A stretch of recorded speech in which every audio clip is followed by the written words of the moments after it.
What we also know is that there is not a single evidence that the president or his cronies have put forth that there are any single resource from taxpayers in Minnesota that has gone to aid and abet terrorism. That language is dangerous. That language puts the lives of Somalis, not only in Minnesota, but across the country, in danger.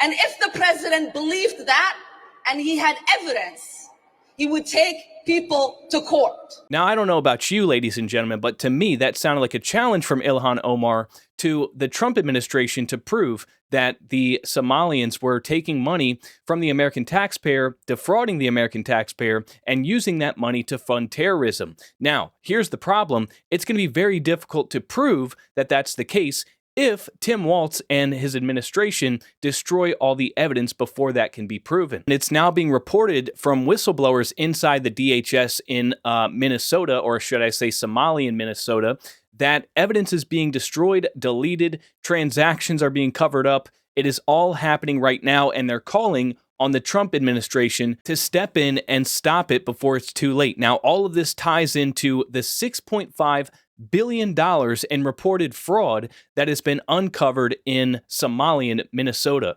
In Minnesota, a 78th defendant was charged just today. And now reports are coming out that some of the stolen money may have wound up in the hands of Al-Shabaab, a Somali-based terror group. Well, we're at the federal courthouse where that 78th indictment came down just a few hours ago. All of it tied to Feeding Our Future. That's the corrupt nonprofit at the center of all of this fraud. We spoke with current and former federal sources, and they tell us billions have been stolen since 2019, that Minnesota is just riddled with fraud, and that a lot of this money goes back to Somalia, and a cut of all that money has gone to the Al-Qaeda-linked terror group Al-Shabaab. The money stolen was designated to help the autistic children in the state of Minnesota, where federal funding had to increase from $3 million to nearly $400 million in just 5 years, in large part because of this scam. Hundreds of millions of dollars. The number of autism providers in Minnesota went from 41 to 326, in large part because of this scam. Claims that 1 in 16 Somalian 4-year-olds had been diagnosed with autism, a rate that would have been more than triple the average. This was a seriously complex scam involving a lot of people. It's despicable. These are people that came here as refugees and then figure out how to scam the system even further. A lot of them lied to get into the country, lied about who they had married just to get in. They get here and they start stealing from us and sending it back home. The president responding, get the hell out. So this is developing, and this has been going on for a long time, but now Tim Walz is being asked to produce the records, produce the documents, produce the evidence, and he's refusing to do so, and now we know why, because apparently evidence is being scrubbed and deleted. This is a post from Eric Daughtry. He's summarizing a post from a group of Minnesota Department of Human Services employees that are now begging President Trump to send in federal investigators to halt fraud in Tim Walz's government because they're destroying the evidence, the communications, the transactions, the records. They are destroying it actively, according to some whistleblowers. So stop the theft. Something dark is going on in Minnesota, and the Somalians aren't helping. This is a quote from the whistleblowers.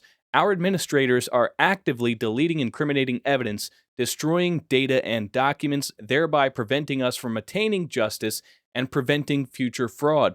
We need a complete takeover of DHS administration and removal of DHS leadership from our data systems that include Medicaid billing, SWIFT, fraud hotline, and others. We need forensic accountants to comb over the movement of funds, deletion of transactions, and recovery of incriminating communications. The group that's putting out this message represents more than 480 current staff at the Minnesota DHS, and Walz is also reportedly refusing to release the documents that would shed a light on this fraud as well.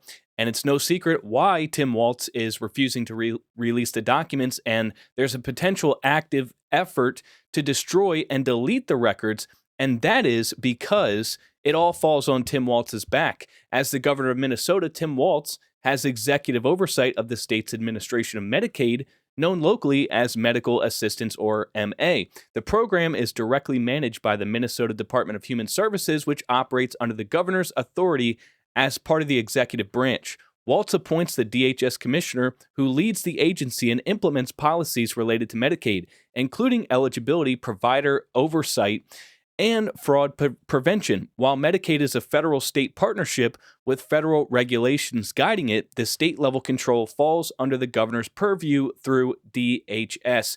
And man, is Tim Walz falling apart right now, as it's now being reported that the totals of the amount of fraud in Minnesota could exceed $6.5 billion since Walz has assumed office. Only $2 billion has been uncovered so far, but the estimates are much, much higher than that. As we're beginning to scratch the surface, we have arrests being made, indictments being happening right now, and all of this falls on Tim Walz's shoulders, and the walls are closing in, folks, as the New York Times is actually doing some reporting. This is the article that they published just earlier today, How Fraud Swamped Minnesota's Social Services System on Tim Walz's Watch. And I guess you can just say right now that his political career is officially over if the New York Times is actually doing journalism. They see the writing on the wall, and they know they better condemn him as quickly as possible, because Trump has drawn attention to this matter. He's removed the temporary protective status of the Somalians